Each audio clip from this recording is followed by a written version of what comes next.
Popped up real quick. All right, we got an Only Crons. I don't even know what Steven's laughing about. He's laughing about something. We got an Only Crons. All right, episode tonight, holiday edition. Okay, everybody's really smiley and cheery for some reason or another. I have no idea why. But we got a full house tonight. Euless is a little bit under the weather. He might join us later, but he's there in spirit tonight. And yeah, I don't know, boys. How we doing? So obviously the title, new data slate, new Necrons, and by new Necrons I mean no new Necrons. Exactly the same, straight up flat line. We are a C tier army. All right, so we are not good now. All right, we are an afterthought. Okay, so but we're still here. All right, we're still here doing this podcast. Dan, you look like you got like a little tension in your neck, man. You I'm just fat.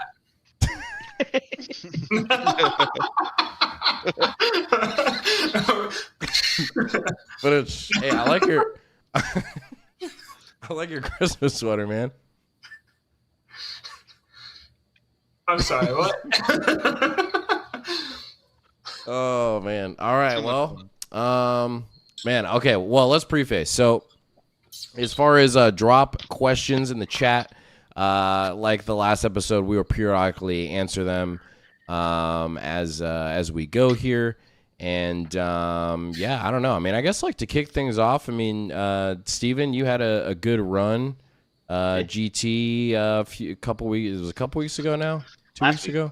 Last week. Okay, time feels like it's moving a little farther. But I don't know. You want to talk maybe some highlights or yeah? I know you liked your list. And, yeah, I like my list a lot. Yeah. Yeah, I shot down to Rhoda's place, so that was tight. Just flew down.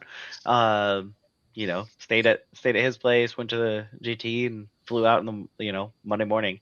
But quick little like 32-man GT. I always think that those ones are like pound for pound harder to win than the bigger ones too. Well, they're not harder to win than the big ones, like the big ones. But like every round is usually a bit harder than at the regular ones because you have the grinders that are there getting in reps for the big tournaments. Mm-hmm. So everyone there, like the level of competition is going to be higher, like in your first and second round than you usually see at majors. But yeah, I knew that Drukari are like really big right now, so I did like a list pivot at the last second. Rhoda was there. I like woke up in the morning and I was like, because list lock wasn't till the event, and I was like, I need to change my list. I need Praetorian in it. Yeah, I wake up, I sit up, and I'm like, I need to change my list. I asked him like, you come out of a dream for that, bro? Like, damn. Yeah. So I put the Praetorians in. They were awesome. Because I took the rods. I think there's a real big I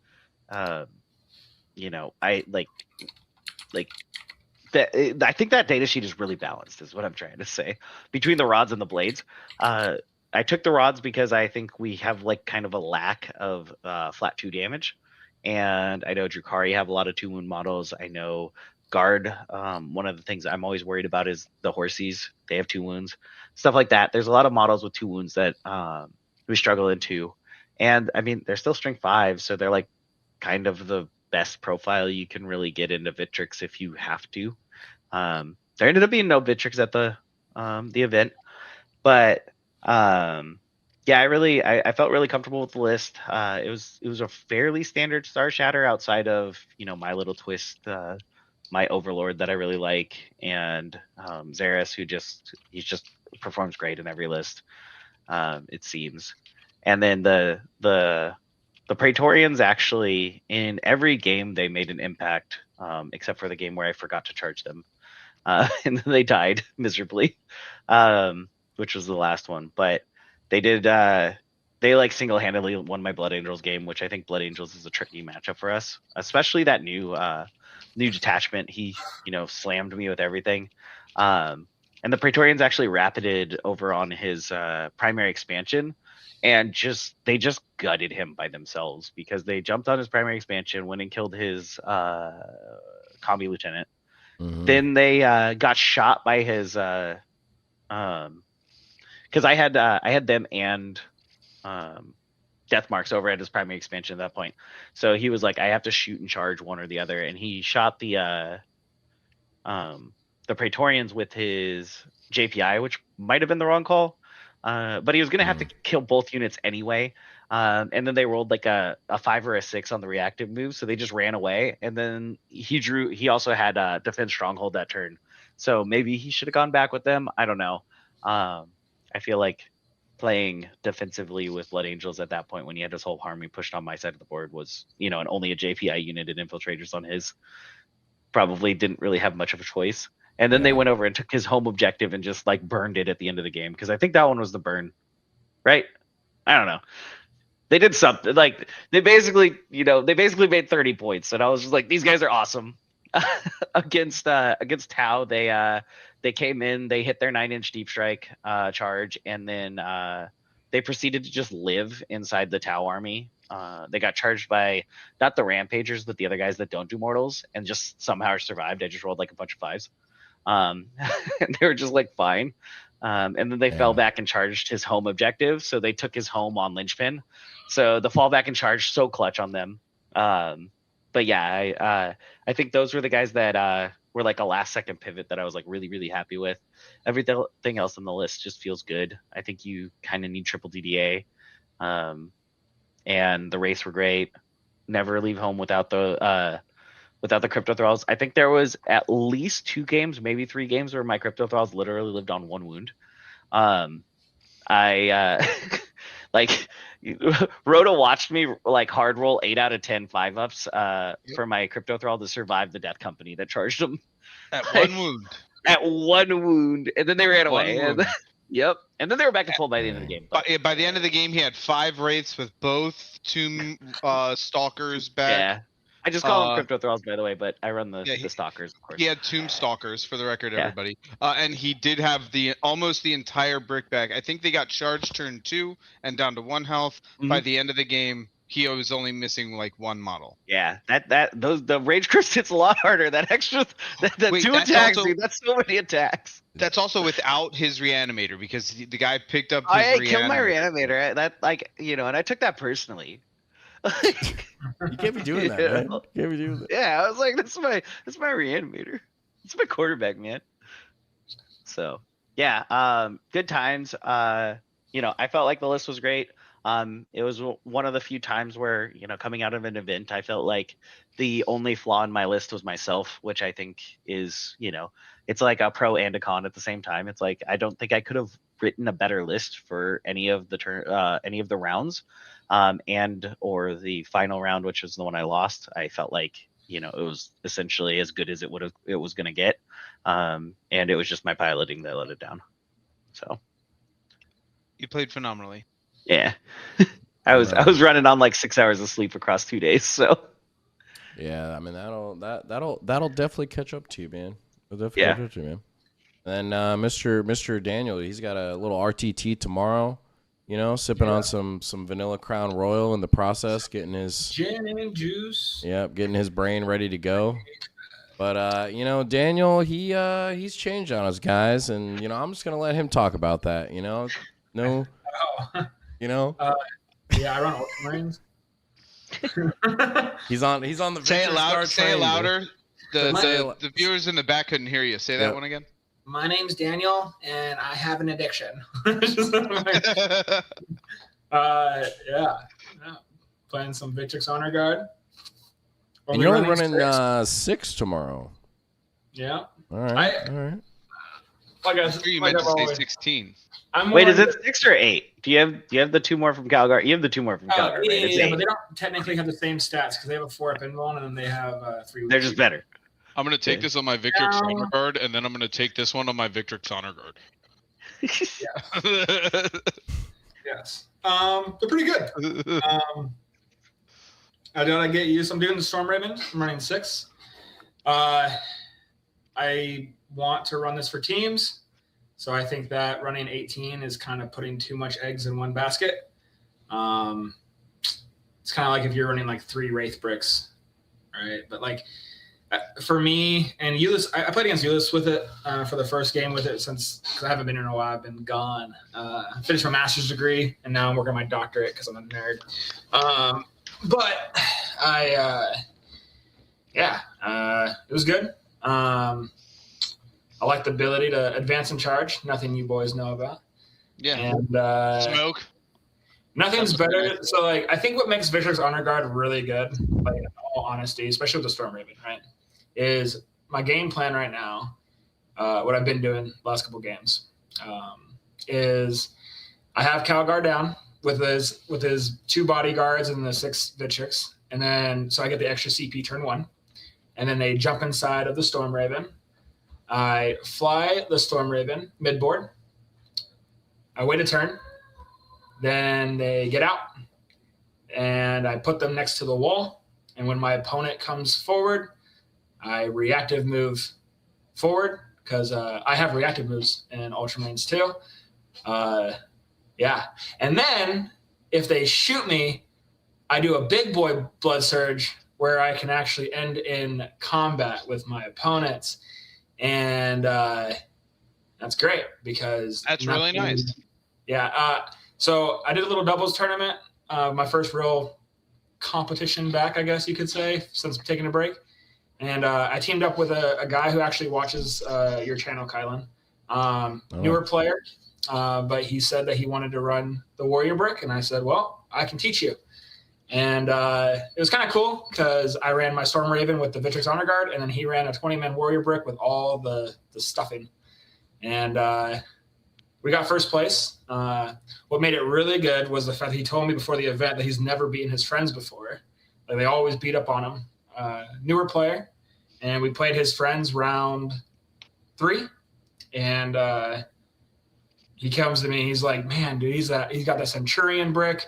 Last time I played him, he killed my entire Warrior brick in one go. And I told him, I was like, well, did your Warrior brick have everything I gave you? And he's like, nope. And I was like, well, watch what happens. And they shot into him thinking that he was going to kill the Warrior brick. He killed 2 thralls and 5 warriors. And then that was pretty much it. And then we won that game. Like, I think it was like 88 to like 50.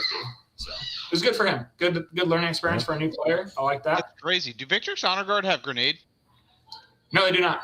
Oh, neither do Necrons, so don't worry about it. Invader ATVs do though. That's pretty fucking wild. I was about to say that. Yeah, my ATV that's 60 points does have grenades, and I do that quite often, actually. Yeah. Yeah.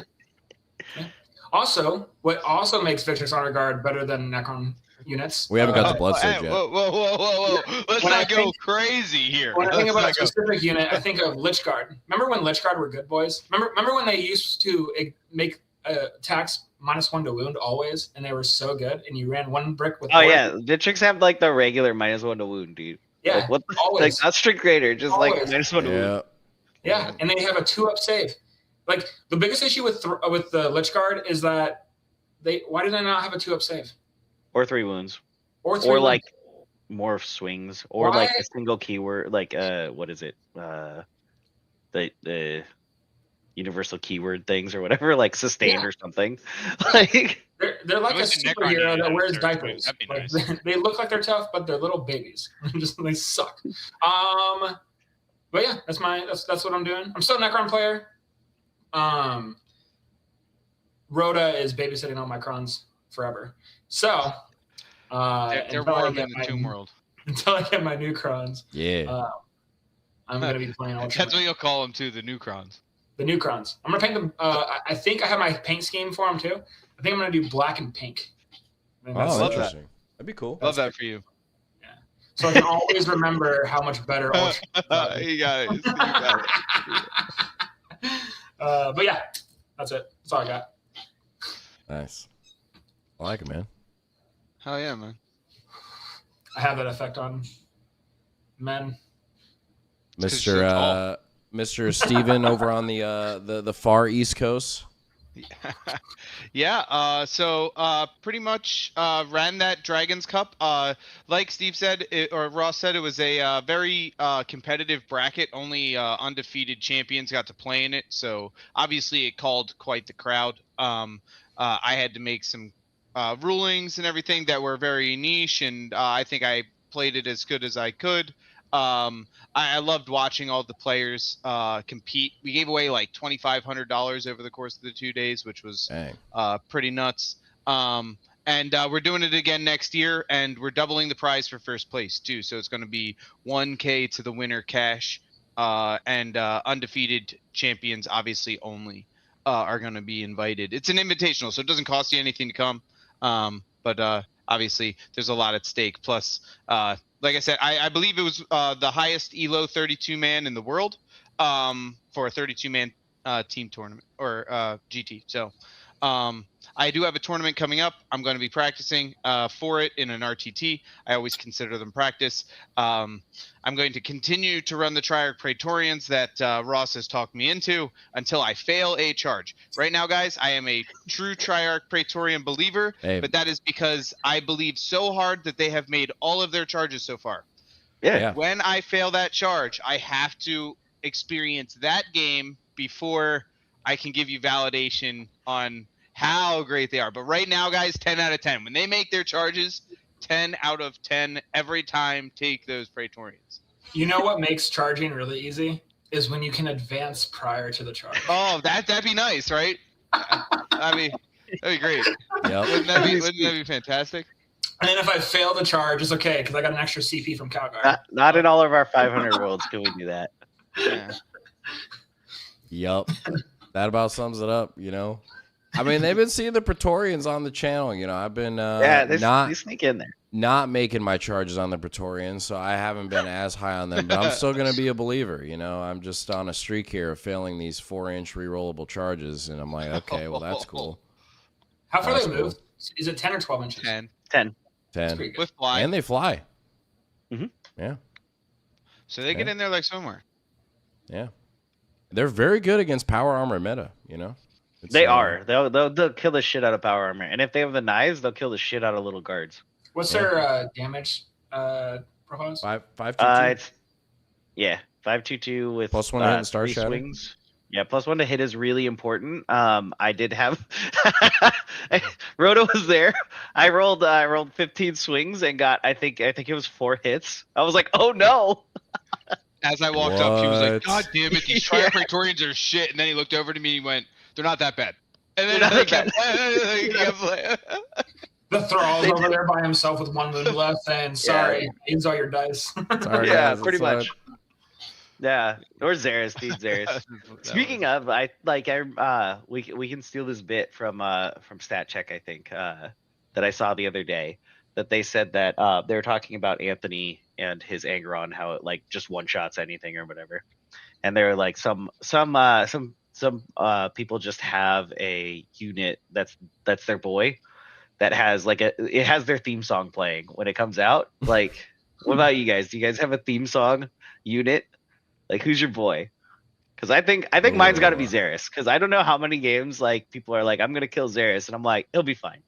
And it'll be like, it doesn't matter what it is. I'm like, he'll be fine. And then he's even just if they do kill it, it's like, oh, look at that, I get to come back. And you're like, you have to roll for it? No, you just come back. I've had Xeris like the first time where I really like where he became where like the legend of Xeris for me at least was against Donald in his Tau. He dropped in with the sword guy. Is that Farsight? I think it's Farsight. The red one. And then all the melta-guns and 2 broadsides and shot Xeris and did 1 damage. And then I was like, yep. Checks out. Xeris needs to always be around. What about you guys? Do you guys have anyone that's your boy? I mean, like go ahead, man. Go ahead.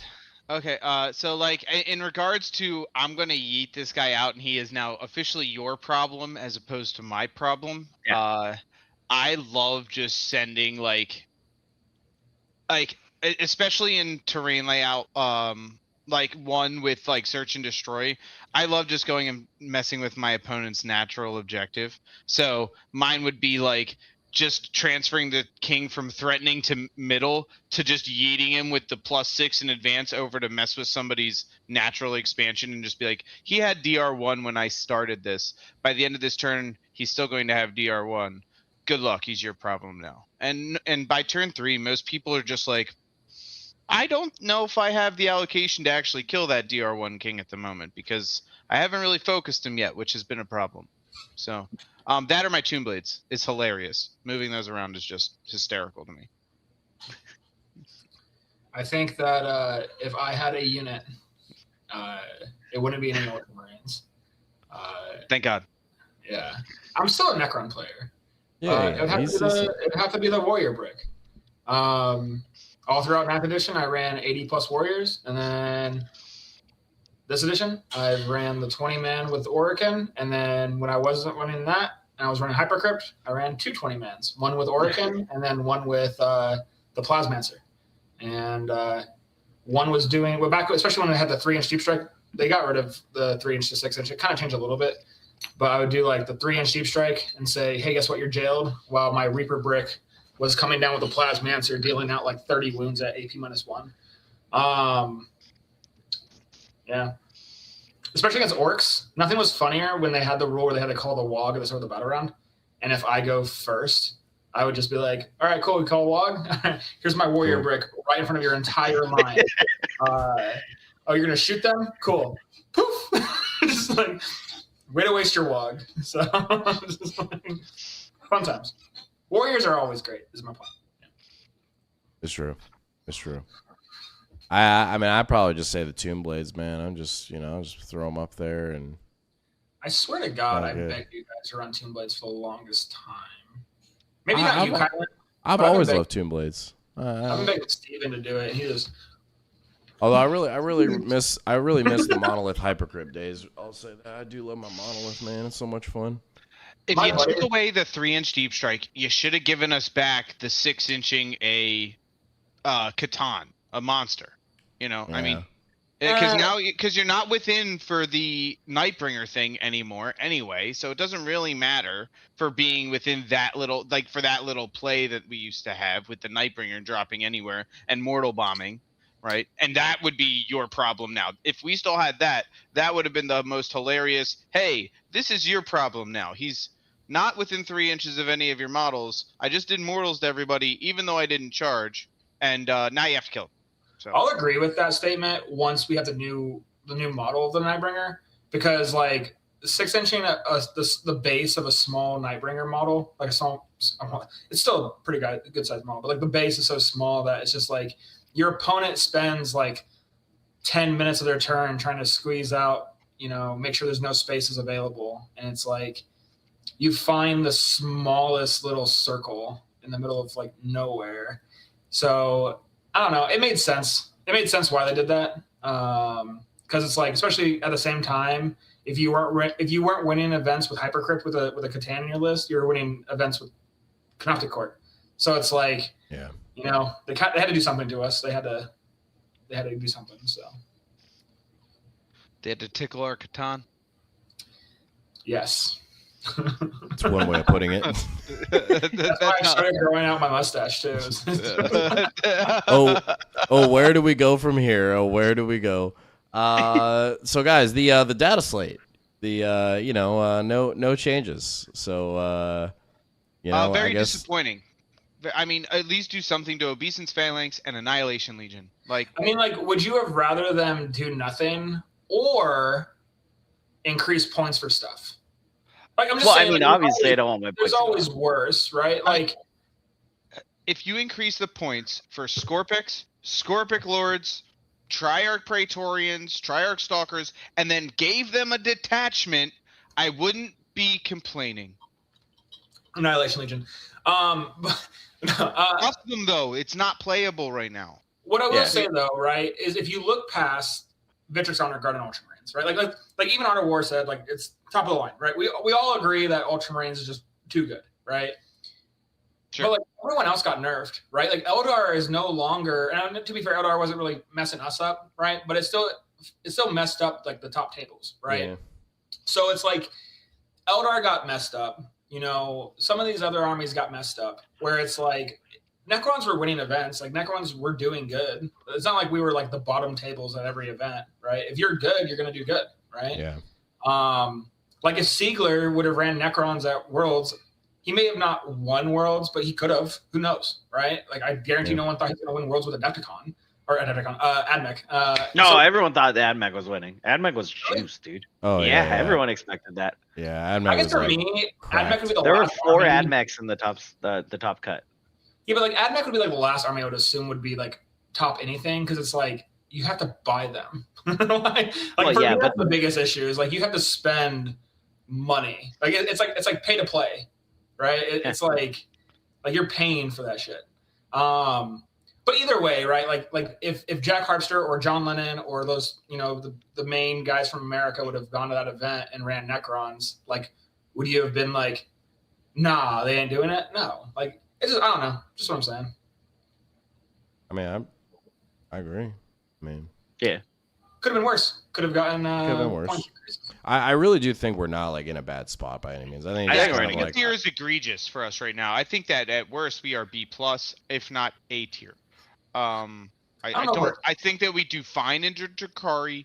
I think that we do fine into a lot of things that are now the powerhouses of this meta that we're looking at. So the mitochondria of the meta. Yeah, I think that we do well into what does well. So by that standard, when you hit those top tables and you verse this army that has been doing well because it's stronger, like the Drakari, you're going to do better into it because we have that DR1 that slows those Halions down. We have the Invulns that negates that AP minus whatever the heck you want to call it. I mean, it's like, and the 2 damage kind of is just negated by, like, we half their damage essentially with the DR1 on the King. You can run him around the board wherever you please. He should be in your list at the moment if he's not in a Star Shatter. And then we kind of stunt them with your, I don't think the Warrior Brick does very well into Drakari at the moment, just because of the amount of power that comes through. But depending on how you play it and the pilot, obviously, anything is possible with that Warrior Brick. So with that, I mean, it's purely pilot based. I think that we do well. So I think that we're going to do well. I think that C is based on our maybe, I don't know, standing at the moment because everyone's playing different stuff. But I think we're stronger than C tier. I think that the biggest reason why they put us at C tier is because, like, you bring up Drakari, and I brought up Eldar, right? So maybe I'm going against what I said earlier. But it's like the armies that did get better that are in their A tier are armies that we are kind of bad into, right? Like Blood Angels. Right? Yeah. It's a lot of melee pressure. Space Wolves, I think, is going to be interesting with some Ultramarines is another big army, right? Like even the -1 damage. So I played Ulyss on TTS, and the Silent King had -1 damage, and the Victor's Honor Guard went in there and just snapped his neck, right? It's just one of those things where it's like, I think the reason why Necrons were in their eyes were such a not a good army and what what we see is the fact that the armies that we're mostly afraid of got better. For me, like Wraiths and Warriors, the biggest thing against those is Rogodors. And if it wasn't Guard is scary. Huh? Guard is scary. Yeah, like if it wasn't Ultramarines at number 1, Guard would have been. And with Guard having 2 to 3 Rogodorans in their list at all times, it's just like you're losing a Wraith Brick every time. At least 80% of it when a Rogodoran hits it. So it's just like, unless you roll really hot, right? Like you're rolling like your Crypto Thrall, right? Mm-hmm. So that's probably the biggest reason, right? As long as you stay 9 inches away, we have a good matchup into Victor's Honor Guard too. Yeah, we killed them well. We killed them really well, and that's going to be a big Ultramarines are powerful right now, and Star Shatter answers it kind of well. Now, I mean, is that mission and terrain layout based? Absolutely. But, I mean, I think that we answer them with equal firepower. I think DDAs are about the best answer to Victrix that exists, except for maybe like the Lion. The Lion's 4 damage and fights first, right? Yeah. Yeah, so except for like him. The problem with the Victrix Honor Guard being shot by a Doomsday Arc, right, is like on average you're getting 3 + 1 + blast of 5 shots, hitting on 3s most likely because you're gonna have to move. So unless you add in all the re-rolls, you're really only getting like 2 wounds through because you're wounding on 3s. And then a smart Space Marine player is going to use Armor Contempt and most likely have cover. so it's really AP -2, and then it's 4 up. It's a 4 up save. So you kill 1. You kill like 2. You kill like 2 on average. Well, if you get 2 wounds through, you're only. And they only get that armor of contempt for 1 activation too. Well, they have 4 and then wounds. they have to make their surge move choice. If you're shooting 3 Doomsday Arcs in a one unit of Victor's Honor Guard, 2 things are either happening. 1, you're playing against an Ultramarine player who's not like a top table Ultramarine player, or 2, you're playing an Ultramarine player who just killed your Silent King with Victor's Honor Guard, or killed something big of your list that Victor's Honor Guard is now open. The other thing to remember is they have that Blood Surge. So it's like, are you going to be able to position yourself and hold primary wherever they station their Victor's Honor Guard, where they can't, you get shot by 1 and then now you're whatever's out there has been. To be fair, nothing is killing Victor's Honor Guard like crazy right now, right? We have the best answer for it.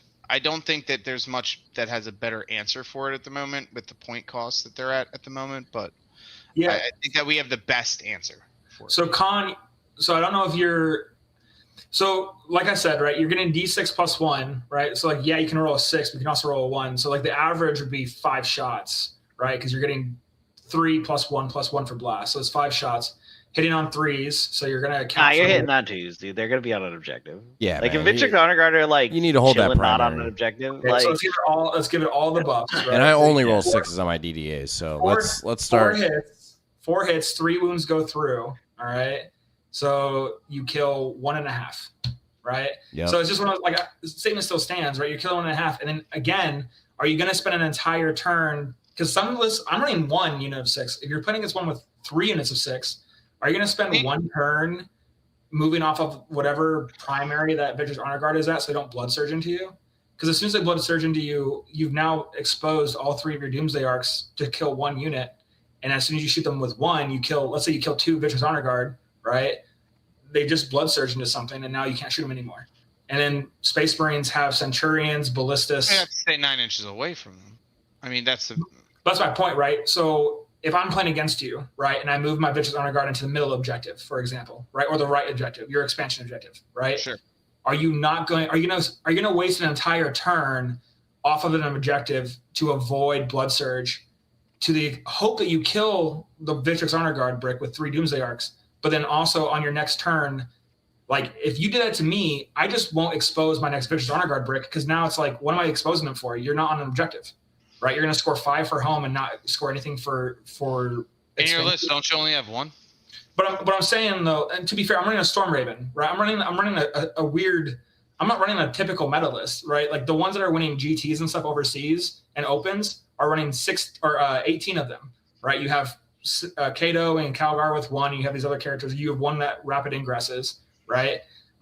Again, my point is that you have to waste an entire turn staying away from them so they don't blood surge into you, or else you're going to expose. Okay, fair. I guess you're saying that it's hard to kill Victor's Honor. What kills Victor's Honor Guard better than DDAs? Better than DDAs? Yeah. Jakari. A lot of Jakari eats an ass. No. Like okay, so Jakari, the S tier, one of the S tier armies right now. Guard. One of the S tier armies right now. Okay. Yeah. Okay, right. So they deal with it better than we do, and we're listed as C tier. So 2 S tiers are listed better to kill Victor's Honor Guard than the C tier. Can we get an A tier or a B tier army that might be better? Because obviously the S tier armies in the meta are going to be good into everything. That's why they're S tier. Let me look at their. I had a friend message me saying, I love how the Space Marine player is on this Necron podcast. I am a Necron player, right? But it does help for like, in terms of discussions like this, right? Yeah, like, I mean, because all we know, well, I know you guys know this, but I'm saying like, if all of us only know Necrons, right, and we don't know other armies, right, we can theory craft anything, right? We can be like, all right, what can we do to kill this unit, right? Right? But it's like, unless you're actually able to be like, put yourself in the shoes of a VHG, like being able to actually move those models and know what they do, it's a little bit more difficult to truly theory craft. And I'm prolonging this because I'm going to the tier list right now. For the record, before this whole thing, before we went on air, I just asked for us to have advance in charge, and Daniel lost it, saying that it would make our army completely broken and we'd be the best army ever. And I'm like, you're playing the best army. He's like, no, I have to keep the best army. I think Necrons do a lot more. But like what I'm saying though, like you guys, like not you guys, but like none of us were complaining when we had 3-inch deep strike and we had Canoptic Court that couldn't die. You know what I mean? Like they could die. I died a lot to Thousand Suns. Yeah, I will say, man, if Necrons get advanced in charge in one of these 500 roll detachments, comboing with the Silent King +2 move, that is gonna be crazy, bro. It's gonna be nice. Like Scorpex potentially just moving 16 inches, like actually crazy. So right off the bat, Admech can. They have units that have anti-infantry and a lot of attacks. Sisters, no. Dark Angels can. The Lion can 100%. I don't want to say one shot a cow or a Victrix Honor Guard, but possibly, right? Oh, the new the new demon detachment. I haven't looked at it, but I know my buddy Griffin. Shout out, he's in the chat. I know Griffin mentioned that they're pretty good.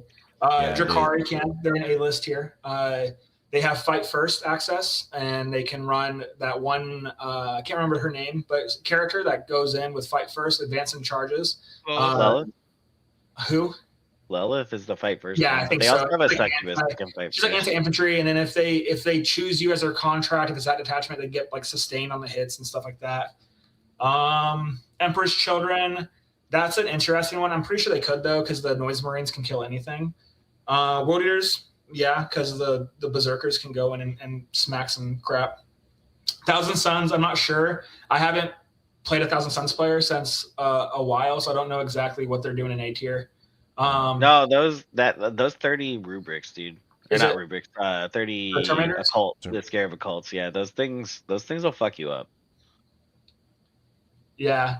And then Chaos Knights, I mean, if they're running 2 Rampagers, right? Those are the ones with the 36 shots. Sure. Okay. Yeah. Yeah. Like, okay. So Chaos Knights, sure. If they're shooting at you, if they're in engagement, they're dead, though. I mean, they're not blast. So it's like. Still dead. Yeah.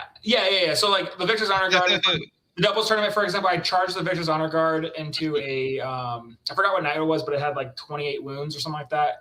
And in one round of combat, it like, I think I did like 60 something wounds to it. It was crazy. Yeah, it's dead. It's dead if you get into it, and then it's over. The game. Oh, Chaos Space Marines, dude, with Forge Fiends that went down in points. All this to say, yes, things can kill it. I just think Necrons are a little difficult. I think that EEs could probably do it, right? Like you're hoping to get the number of shots to put them. Like they're probably gonna have a 2-up save anyways. But like if you get enough wounds through, it's gonna be like what. A lot of you're hoping to get like what 30 wounds 25 wounds or something like that. You're looking at probably getting maybe 3 guys dead in 1 activation, 2 guys dead in 1 activation if you're rolling lucky, and they're not. Actually, you know what, the biggest thing that kills Victor's Honor Guards and Space Marines, I was talking to Ulysses about this. Shout out Ulysses in the chat, hope your foot's doing okay. Mortals, if you can do mortals or dev wounds to us, we die. Like Doomsday Arcs, if they stand still and shoot us, yes, they'll pick us up, because any 6s is a dead dude. We have no feel no pain, like at all. Like maybe Terminators do with librarians and stuff like that. I'm not sure exactly because I don't run them.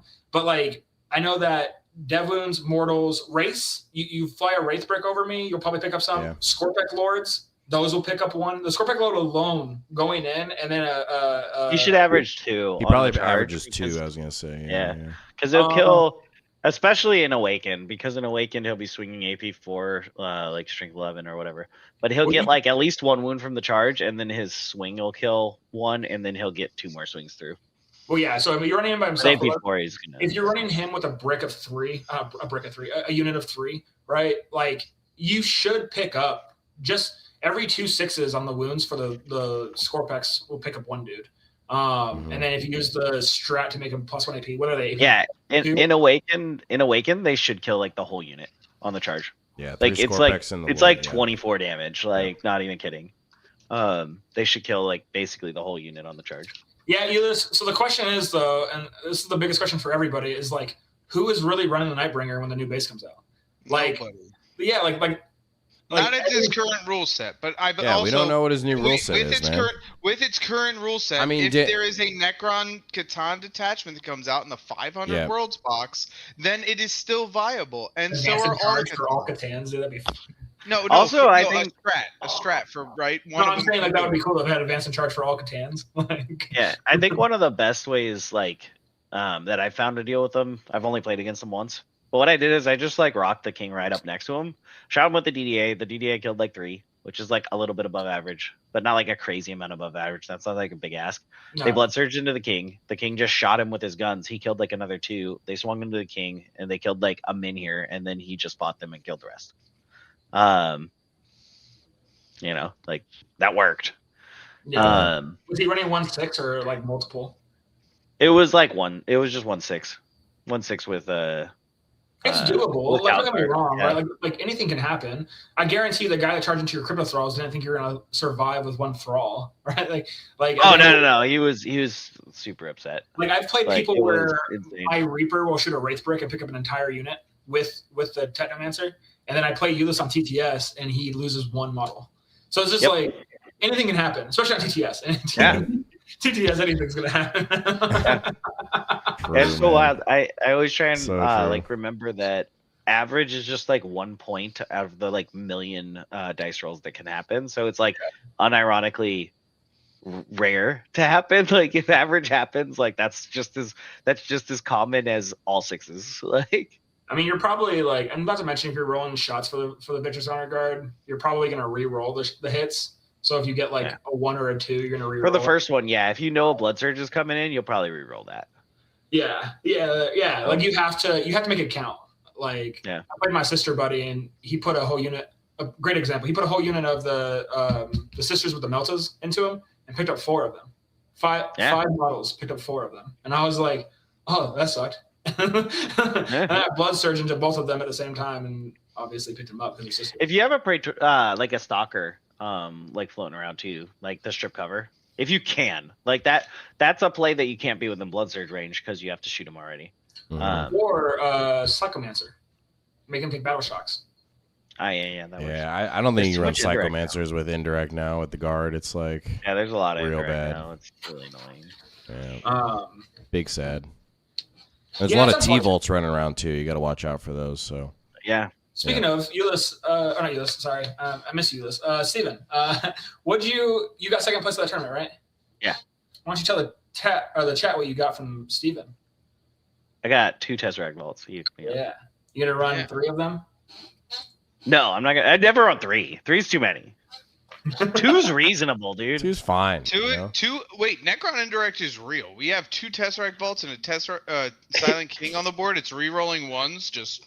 It would be actually, I think that would actually be like terrible to run into if you were running like 18 Bitrix, like because you just get shot by like 2 Tesseract Vaults. It has death wounds. You could lose like 3 or 4 of them like on turn 1, and then lose like another 3 or 4 of them on turn 2. And you can't hide from it. You can't hide from it, even in those big buildings. Bitrix, like, are you really afraid? Like, you should be afraid of dev wounds on the Tesseract Vault, I believe. Yes. No. I'm talking about like you, like us as Necron players, right? If I go into a table and I see 18 Victor's Honor Guard, right? Oh. Like. Yeah, of course you should be afraid. Just spread out. Like if you spread out enough, right? Because 1,000 points against 18. 1,000 points for the Victor's Honor Guard plus characters, right? So like it's like no points for like really anything else because you're probably gonna have a Land Raider or something to transport them. So it's like so many points is going into those where it's just like, and people are winning with it. Like I'm not saying like it's not a bad deal. I mean it's meta right now. Of course you should be. I mean any logical player should be wary of 18 Victor's Honor. What was the point total? Steven, you ran. I never ran Counter Court. I think I ran it like 1 time. What was like the point total for like 3 bricks of race? Back in the heyday, because no one was running like thralls back then. Thralls didn't come out until after that. Imagine how much better they would have been with thralls. I think you needed the extra dudes, like because we were also running Arcanthrites, and like my Arcanthrites were clutch as shit in those games because like the lone op on Arcanthrites, the scout, it was hilarious to run them up in the middle and react to move. They were beasts, so you could like react to move them through a wall.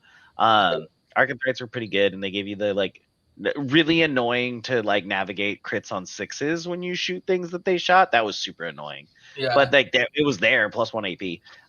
But you just didn't have like the extra points for him. But yeah, so it was like 3 units of wraiths. I think they were about the cost they are now. Like because I think they went up. My point, right? Is like 3 it was like wraiths, 900 points ish like, of wraiths. Yeah, like you're running 3 wraiths, and then you're also running 3 Doomstalkers. Right? Like the list was like It was the list that I like just stole from Josh Roberts was 3 wraiths, 2 Doomstalkers, 3 units of 5-man plasma immortals, and like Xeris, and 2 units of whatchamacallits, the Arcanthrites. And I think that was the list.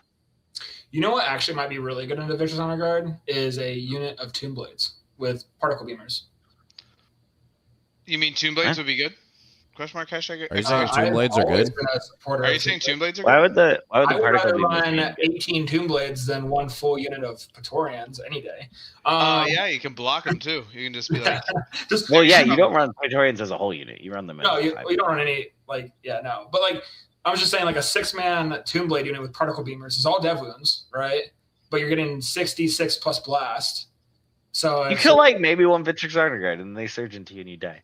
No, you kill at least 2. You don't think you're gonna get at least like 6 dev They're wounds? they're AP0, dude. Yeah. But like Custode players will tell you the best way to kill Custodes is death by 1,000 needles, right? So like AP0, but you're giving them like 20 wounds to make, because like on average they're gonna roll several 1s. And then if you're rolling like TTS, you're going to roll like out of 20 wounds, you're going to roll like 20 1s. So just like so things like, I don't know. I'm trying to think in my head now, like what really kills the Victor's Honor Guard. Like, I mean, if you really want to kill Victor's Honor Guard, take, it's 3 Scorpex and a Scorpec Lord. Scorpex. I think Scorpec Lord. You also got to be in a way. I mean, hear me out, guys. Right. So here's a big brain play. Right. You move through walls with the fly Tomb Blades. You fly to the other side of the Victor's Honor Guard. And still stay within range. So then when you shoot your DDA first into them, they have to surge move back into their backline into the Tomb Blades. They'll probably still do that though. Okay. Go back. Bye. I would probably just move my Tomb Blades in front of them and say, hey, I'm going to jail you with my unit of Tomb Blades. You're going to sit this Victor's Honor Guard here for a whole turn. They're just going to surge move into you. And then they're going to kill the Tomb Blades and pile into something else. No, just shoot their... that's what I'm saying, though. Like same thing applies for the Wraith Bricks in Content Court, right? Kill their scoring units. Like, if you kill their scoring units, right, if you have 1,000 points of Victor's Honor Guard, they're going to have Infiltrators, Scouts, probably an ATV or something, right? If you kill all those things first, then it's like the only secondaries they're going to score is like killing secondaries. Yeah, so it's crazy that a 60-point ATV has grenade keyword. But don't worry, Necrons must have it somewhere, right, guys? You know what Necrons don't have? A 4-up Philippine. I mean, also when Gilliman comes back to life, he has to roll a 3. You know, they could have gave Xeris the Guo treatment, and they didn't. So, that would sucked. The what? Would have killed him. He would have needed to drop a lot of points if he went up to a 5-up Field of Pain. Oh yeah, I'm surprised they haven't done it yet. I don't think 4-up Field of Pain belongs in the game, and I thought that before I ever played. It's way too swingy. I feel like if he lost the 4-up and it went to like a 5 or a 6-up like the Guo, I like he would need to be like 100 points for me to run. I think we should also just like he would instantly like he would fall so far because his like offense is so bad. Like what's like not when he's next to the Overlord. Yeah, no, not the tag team, dude. They're the tag team champions of the world, man. Then they pop off. Scorpex would. I don't know. When was the last time you guys ran like a full 6-man of Scorpex though? You don't run the full 6-man. They don't fit anywhere. Yeah, I think 3-man is probably enough, right? Like even if you don't kill the brick, you're probably picking up all of it besides like 1 in like the character. So it's like at that point, it's just like next turn, I got you, bro. It's just like I will kill you. Pyro bubbles, dude. All you do with Phalanx is you just take Matt Bell's list. Shout out to him, man. You just take the T-Volt. You take 2 units of Praetorians. You take 2 Stalkers. You take 2 DDAs. You take the King. I think Imhotep, a Spider, and you just blow everything out, man. That list works. I will tell you also about this whole idea of like Pyro mentioned, like putting something like away from you, so they have to surge towards them. It would work. The only issue though is that like I run Stormlance, and so if you're running against not just Stormlance but like the Ultramarine detachment as well, they have access to fall back and charge. So it's like you'd have to be far enough away where they can't just move 6 and then charge again. Is theirs written differently? Usually you have to blood surge into the closest. I'm pretty sure it's the same. There are some blood surges written, like Sisters blood surge is written differently, where they can actually like blood surge into multiple units rather than just one, like World Eaters. It's not quite universal. But this unit must in it as close as possible to the closest enemy unit. So yeah, whichever one you put is closest. That's right. So you fly over with the Tomb Blade 7 inches away from them in their backline and be like, if you do want to surge, you have to go back into your deployment zone. Which 7.00001 inches away. Guys, there was a really good, for those that are watching, there's a recent battle report against World Eaters that I highlighted a blood surge mechanic where essentially just completely neutralized it, where he had the Zergers in the center and used the race to set up where the Berserkers would be the closest to the race, and the King was like right next to the race, where you're essentially just like, well, I'm just going to shoot you with DDAs. You can blood surge into the race if you want, but then the King is just going to charge you, and then you're just going to die. You can do the kind of the same thing with the King too, if you do the King expect too. enough damage, because he just shoots him. Yeah.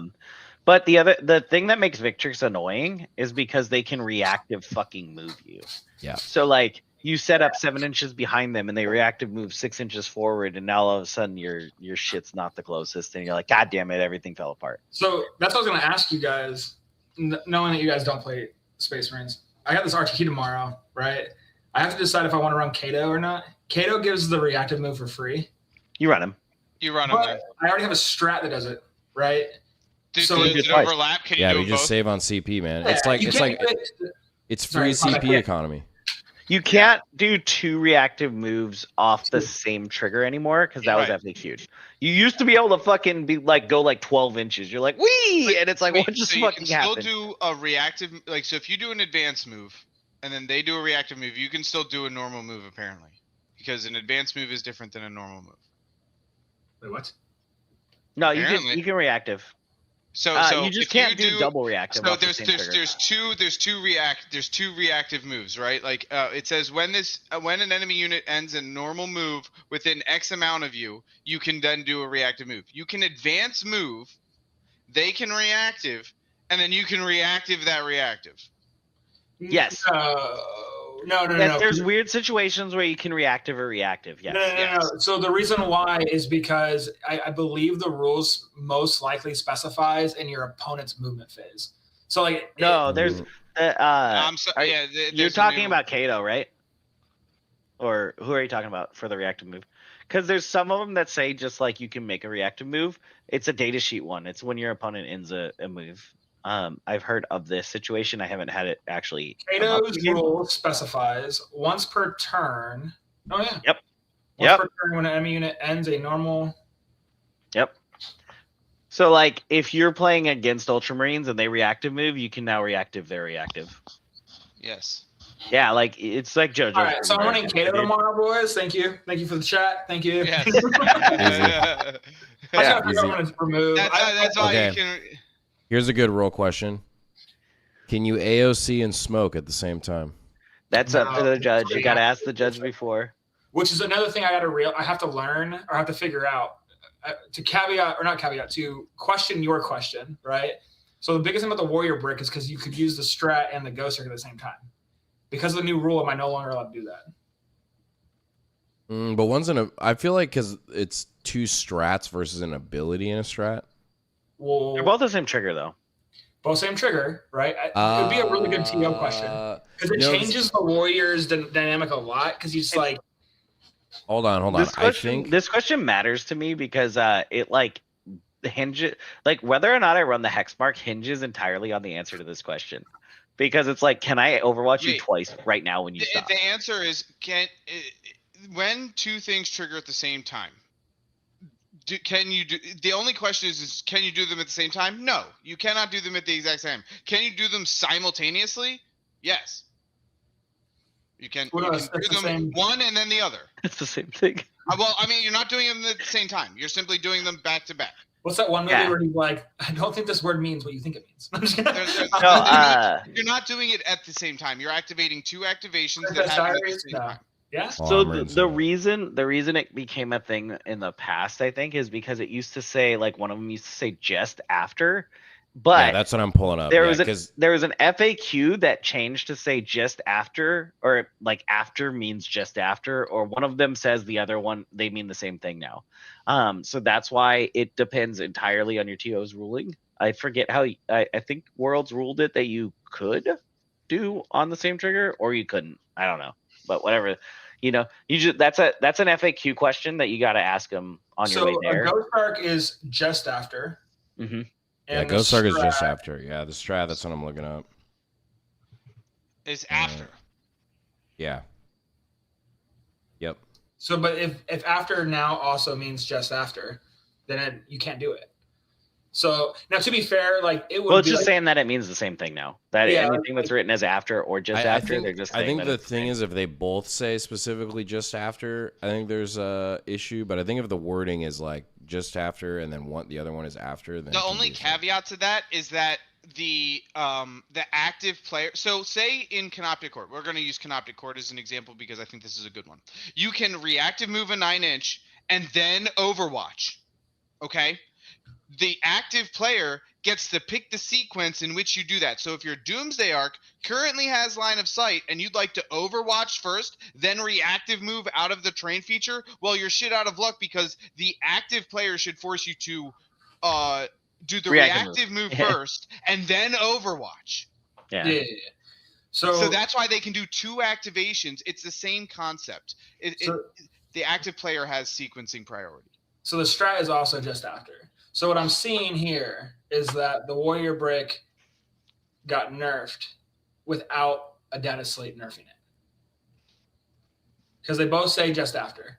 Now, like again, just after, out of I'm not even exaggerating. I have so many games with the Warrior Brick, and I would say like out of every 5-round event, I'd probably use both the strat and the Ghost Arc. Maybe like one game out of any of those.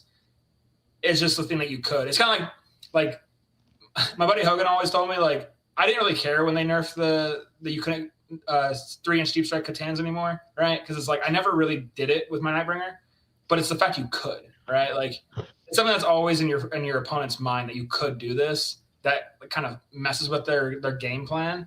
So that's the thing. I gotta like anyone who's running the Warrior Brick needs to ask your local TO, hey, am I allowed to do this? Because we weren't wrong about this before I took a break, but since being gone, since I've been gone, they've changed things. So I guess now you cannot use the strat and the Ghost Arc simultaneously. You can do it 2 different activations. Like if they shoot you with 2 different things, you can do one and then the other, right? It probably makes it now where like I'd pinpoint what I wanted to use it for. Now I'd probably have to use it for like anything that kills a model just to be safe. Mm-hmm. But I don't know. Sucks to suck. Yeah, that's just straight up like one of those things that's ambiguous right now. So you just ask, like, if you're going to LVO, send them an FAQ. Yeah, the no smoke and the AOC is exactly what we're saying because they both say immediately after you're reacting to the thing. It's kind of like even though you have 2 hex marks, you can't Overwatch the same activation, right? Now I do know that some TOs rule that if you have 2 hex marks, one could theoretically Overwatch when they start to move, and the other start one and end of the move. Yeah, start and end is different. The reason I use the smoke AOC like point is because Necrons get fucked on rules like basically every time, but like Marines usually get special baby treatment. So it's the same exact interaction. So I'm like, so that's why I always ask the question that way because otherwise they get confused and they'll say no. But if you say yes to the smoke and AOC, then it's like, okay, sweet, like. Steven, you love Ultramarines so much. You should just start an army. You should. It's not hard. It isn't. I have it's so easy to paint. Honor Guard unbuilt in the box. I haven't built them yet, so I could run 12. Not tomorrow, but I could. I could be one of those guys. You could still run 12 tomorrow. You could do it. Yeah. It's 11 here, because I am Dude. in also Florida. 3-color you minimum, mentioned man. that Steven Rhoda is in Florida and forget that I am here too. Like, thanks a lot, military, for de-homing me from the. I mean, I thought you were in like Texas now or some shit. No, the plan is to move to He Houston. might eventually. as well should be though, for the record. He does live Alabama. in Florida, but I Yeah. mean, it is like a Necron's pubic hair away from Alabama. That's like how close my DDA was to coming in. Are we assuming that only flayed ones have pubic hairs? They glue them on. like warriors don't, right? Like they can't. Yeah, I no. mean- I don't know. They got a lot of like things floating around on those models. You never know. It's true. It's true. I ain't this drunk. You could give all your Necrons pubic hair and be the I was first. thinking about doing the having someone 3D print me like girl hair, like the girl Necron heads or whatever. Don't you dare! Don't you dare! Man, where is Daniel I'm going painting with black this and one? pink. Why not? So you're gonna just like make like some weird Slanesh Kron's army? Have you been to a tournament? Have you not seen half the clientele? Dude, They're gonna No, I love your just have army. an They're idea. just My gonna army assume could the look like- best from you. My Dan. army could look like Helen Keller painted them, but because I have women heads on them, I'm gonna get best paint in the entire event. you should when you do your Necrons, you should just paint them like Jimmy Neutron, and then they could be the Jimmy Neutrons. I kind of want to ask. I want to ask Bryce.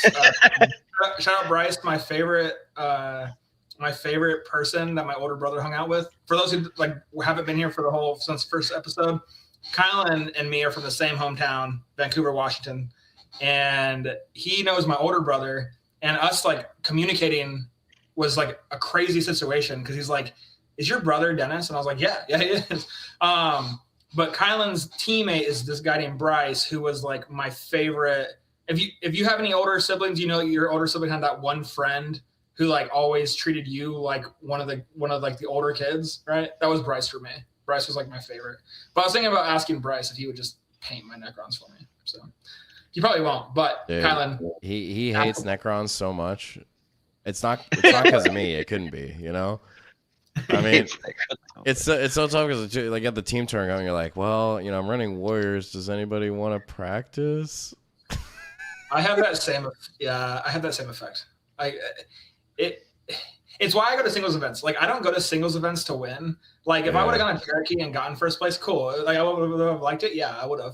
But like I really went with my Warrior brick just to practice for teams. It just happened to do good because it's like pairing. It's all luck of pairing, right? Yeah. I could have paired into like CSM 5 times and lost every game of that, but I didn't. Or World Eaters. I did pair it into them once and I lost to them. That's what happened. Yeah. And then so YOLO. All right. Anything you guys are like excited to try out? I guess like in a couple weeks or as a closing thoughts here. I'm gonna think get I'm a pretty couple reps lucky. into Annihilation Legion just because I'm anticipating the new Destroyer model, and I hope to God that whether he comes out in the new 500 Worlds or something like that, that they give either that some love or a detachment where Scorpix and he shines. So I'd like to just get some reps in with Scorpix while they're underpowered to maybe get a little bit more adapt to them when they become a little bit stronger. Yeah, that's kind of where I'm at. Is like I really like my list. I don't know if I mentioned that yet or not. But No, you that mentioned I you like would- Marines. You didn't. You Oh haven't talked yeah, about I your like them list too. yet. So Yeah. what I was thinking, like, yeah, maybe if like in Thousand Worlds comes out, like maybe they could have a detachment that gives like Scorpex like a 2-up save and like +1 wound and Blood Surge. and Or yeah, like and then they keywords get a like blood grenade surge. or smoke. Yep. Yeah, they get a blood surge. Give them a gun too. Like they can throw their sword. Like it's like Baldur's Gate. It's like a bound weapon. So they can throw their swords. And then instead of Oath, we just have like, you know, our Death Here's a Target. good question. What's more likely you think we'll see in the meta? 3 of the new Scorpec character or 1 Nightbringer? Well, the character's an epic hero, so Oh, is it? that's not gonna Yeah. happen. Damn. Yeah, he's got big. Yeah. Name character. He's so sick though. Thanks, Bob. Yeah, I mean that is a good question. What's his face? Was it an Acrobar? Or Acrobar? Like a Mentar? Necrosaur Mentar. Yeah, that guy. And then I don't know which one will be better. I really don't. I think that if he does anything, my biggest issue with Scorpec Lords, and the reason why I never ran them until Steven finally convinced me, and I'm thankful for it, is that like his rule for the brick is stupid. Like my one thing about them is like they're glass cannons. They go in one time for a charge and they hope to kill everything. Why in the hell would I want lethals? Give me sustained. Like I wish it gave you the choice. It should give you the choice of lethals or sustained. Yeah, I wouldn't be surprised if that name character gives you sustained. What if he gives you sustained and advance and charge? Yeah. Like, I hope it's not like within like a 3-inch aura also, because that would just be really fucking annoying. I hope that we're able to shoot Scorpex off like missiles, because that's one of the biggest like things that I find that Necrons need is the ability to like impose their will on other parts of the board and like just shoot something out over there.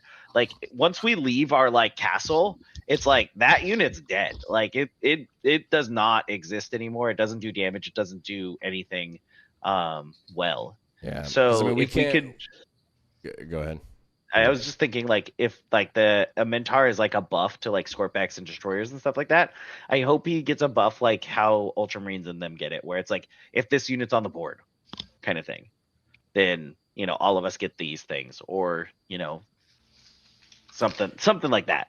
Yeah, it's because He's like we leading your can't army. really out threat project like from a melee perspective. I mean, it's really just our shooting. I mean, it's just like if you are running Scorpex, there's so many matchups where it's like, well, like you're gonna connect with me first with your melee, and I can't do anything about it. So it's like, I mean, at least against good players, it's like, they just don't have the range. Yeah, like what cover the board. Pyro brings up, like if he's like gives like leading, I don't want him to lead Ophidians, because I feel like him leading Ophidians would just like turn that unit into like a teleporting unit that I don't want him to lead. One of the big problems is I want him to be like as theirs. well, right? Because the 1-inch off the wall feature kind of makes Scorpex very hard to get in there against good players. Oh, I'm an inch off the wall. Okay, that makes it could be like 2 inches off the wall. If you give, right. If you gave them a 3-inch engagement range like the Berserkers have, now we could start making conversations. Yeah, but that would be sick. They could just keyword it where it's like if he leads any like destroyer cult unit or something, right? Flayed ones. Right. That'd be cool if you could lead flayed ones, just because of the fact that then in Awaken the flayed ones could get +1 to hit. But like, would you want him to lead flayed ones? Because like usually they're deploying in the front. Like usually he's not going to be maybe if he's in Awakened, if he's another like 4-up Feel No Pain like Xeris, if he's like a 2-up, 4-up, 4-up, like then all of a sudden it's like Awakened is ridiculous. Like that would be so funny though. I could see doing one of two things, right? If they go with Ophidians, I feel like they could do something where like Ophidians can do now like a 6-inch deep strike and can charge out of it. Like that would be kind of cool, right? Where Ophidians can now go in and charge at a 6-inch with him as attached. I mean, they're only actually 4, being though, able to deliver him. It's yeah, like, you'd have to give him +1 strength or like lethals or something. But then I feel like you run into the problem like led, right? Like in Awaken, he gets +1 to hit. That is a thing. Yeah, but it's like I feel like with the Ophidians, it's just because I mean against good players, like you drop them in charge, like a lot of good players are gonna have some sort of HI threat that's set up, and then they just get like rinsed. I feel like. I guess my other thought too is that's why I don't want him to lead, is because all the things he would lead feel like they're like kind of like a one-shot missile. He's definitely leading. I don't. I want him to be like Xeris. I want him to give an AOE buff though. Like, there's not many armies that has like multiple characters like that. So like, Illuminor is already doing that pretty much. Not for the whole board. I could also see him maybe doing like an aura where like things within 3 inches could advance and charge, right? Like that wouldn't be a bad thing. Dude, I mean, what if he even does something like with the Catans? Because that's like part of his lore, What if he like picks a unit on the board and it gives you full rerolls to hit and +1 to wound? Okay, make a Tesseract Vault like Canis Rex. Put it at 600 points, and when that fucker dies, you pop the Transcendent Catan out of it. Okay? Hear me out. It would be genius. Yeah, it would be dope. I mean, he's got the shard on his back, man. I mean, lore wise, they gave us to AdMech. Give it to us. Give us oaths. That's what I want now. And on a 6, he goes into strat reserves. So instead of like deadly demising him, he just like deadly demises everybody else and then goes into strat reserves. You know what would be really fun though is if they did for the Catan detachment, they had you available to advance and charge, so that way you run 3 Transcendent Catans and they're flying across the board and charging out of that Advance and charge would be nice if we had it, like anywhere. Well, I'm just saying, like, that would be funny. That would be a fun Challenger cards, baby. That is actually like that. Yeah. That's like some anime shit where it's like Omewa Moshindaru. Like they just like teleported behind. They're like, I'm running at you. Teleports behind. Like that would be a fun. I would run that just because of the fact that you have these 3 Catans that can now fly across the board. Your opponent has to deal with those, and while you're doing that, you're advancing and trying to charge your Nightbringer and Void Dragon up the board. Like I would want them to give us like change the Tesseract the Transcendent to also like not say like instead of rolling a charge, let me roll the charge dice and then decide whether I want the 6 inches or I want to teleport. Dude, what if they give it an enhancement? The 4-up Fatal Pain enhancement that can be held by Catans. I'm already sold on the 4-up Fatal Pain enhancement. You don't have to keep going. It's never gonna happen. Give it back. Never gonna happen. Dude, the Nightbringer or the Transcendent Catan was so good back when it had the 4-up Fatal Pain, and it wasn't even having damage. It was just it, right? But like it was like, who cares? Because I have a 4-up Fatal Pain. No, it had half damage, didn't it? For most things. I think it had half damage still. Yeah, it just didn't have the regular 5-up. Yeah, it didn't have the regular 5-up. That's what made it so good. Because you could put the enhancement on them. That's right. They got rid of that was the big thing because nobody wanted to have a 4-up Fatal Pain, so they said, fine. Everyone gets a 5-up. Screw the entire Warhammer community. We'll just give them all a 5-up. Yeah. That's what it was. Dude, those were the days, man. I was like, those were good times, man. Those were the good times. I still got blasted by GSC, dude. Speaking of Tyler Bortle, Tyler Bortle dropped in and he killed two bricks of Lich Guard and my 4-up Feel No Pain Transcendent on like one turn, and I was like, huh. I was like, I remember when 10th edition first started, and the Seraptic Construct was like 400 something points. It was super cheap, right? And so I ran that 3 Doomsday Arcs, the Aura for +1 to hit, and it was also the strats you benefited from the strats that were being led by a character from that as well. And I remember in my local, meta, I was like undefeated out of like 20 games. And then I played my buddy Hogan. He was running GSC. His battle line came in because they did the stupid battle line crap. And he picked up my Seraptic Construct. It was like turn 2. No, it was turn 1 because they upped it down. 1. Yeah, because it was like the rapid reserves or whatever. Yeah, and it was just like, well, that's cool. Yeah. No, dude, speaking of Seraptic, those are flat 4 damage with Dev Wounds. Like, those are good into Vitrix. Like, maybe the Seraptic is the secret tech. But it's like 540 points, right? And it doesn't benefit from any detachment. Like... No, it gets +1 to hit from Star Shatter. It's still a Necron unit. It gets +1 to hit. Yeah. Yeah, we're cooking with gas. Played one's match. It's 46 blast. Once to hit, once to win. That's only for. It's anything. Or enhancement. So 3 rolls. You run 2 just to deal with the Ultramarine meta. 2 Seraptics, yeah, because you're not a pussy. You have. Hey, bud, I'm sorry. I know you want to run like Race or Warriors. I need you to run 2 Seraptic Constructs. I don't have one. Sucks. Go spend $1,000 on 2 constructs. Yeah. Let's go. You gotta rapid them because they won't fit in in your deployment. So yeah, you can rapid them and then shoot in your turn. No, I would use them in Hypercurve. Yeah. There you go. So you up, E down, E1, and when you up, E down, E both. You leave 1 in strat reserves for 1 turn, and then the next turn you rapid ingress 1, and then deep strike or cosmic precision the other one. They both dump. Oh yeah, because they're 540 points, so you can't even reserve it. No, you can't reserve it, so you have to take them both up. No, they changed that, didn't they? No. They changed that. No, you can have up to 1,000 points of anything now. No, it's not. No, it's only 500. It's 1,000 when you have deep strike stuff. No, that's what it was. It used to be 500 points could have strat reserves. Up to half your army included could go deep strike. I thought they changed it now. Up to 1,000 points can go in strat reserves. Oh, maybe. I don't know. Too many rules in Warhammer. Why can't there just be like move, shoot, charge? Yeah, it's true. That's what Necrons do. You play the fucking army that does other things. Yeah. You know what? You know how easy it is to just not complain about my army? Yeah, but that's no fun. Tyler's over here looking handsome as hell, wearing a Santa hat, right? I'm thinking the whole time we're doing this podcast, I'm singing in my head Santa Baby, right? Oh, yeah. He ain't complaining about Ultramarines. I am the Santa baby. Yep. Mm-hmm. Yeah, theory crafting about all the things a Toonblade can do, and then watching it not do any of those things is like the number one thing. And then the number two thing is complaining about the game, and then the third thing is like playing the game. Yeah. Yeah. That. Man, I mean, failings too, though. I mean, the king with +1 to wound on some Vitrix guard, still wounded on 2s. Slaps. You know. That is also rest in peace, Jake Paul.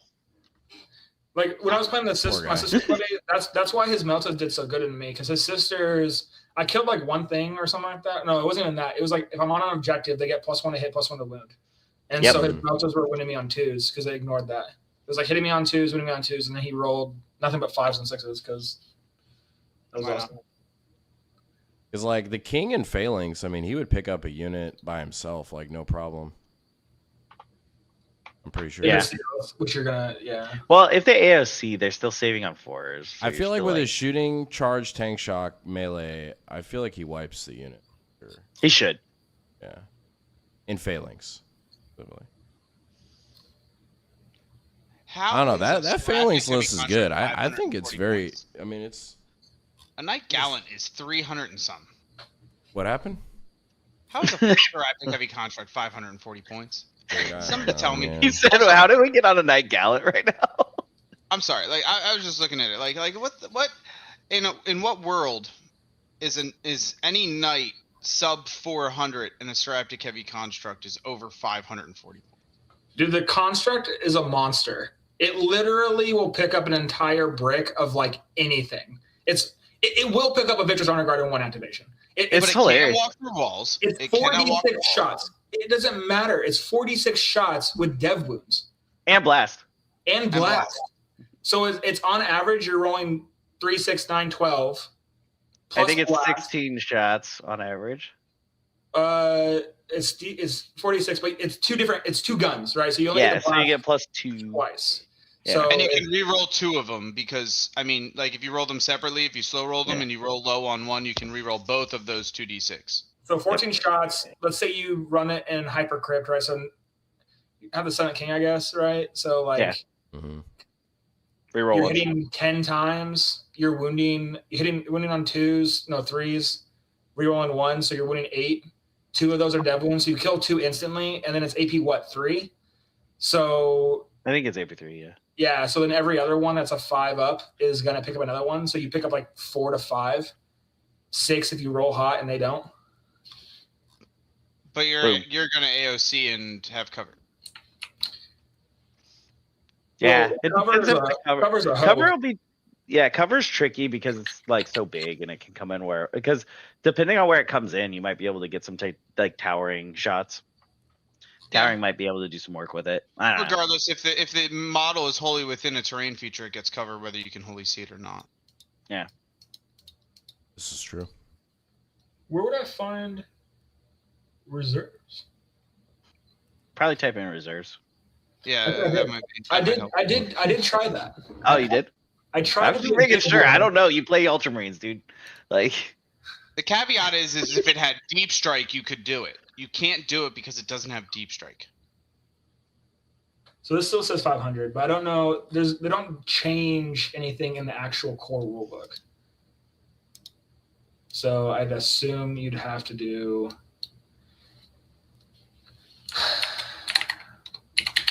If it had deep strike, you could talk.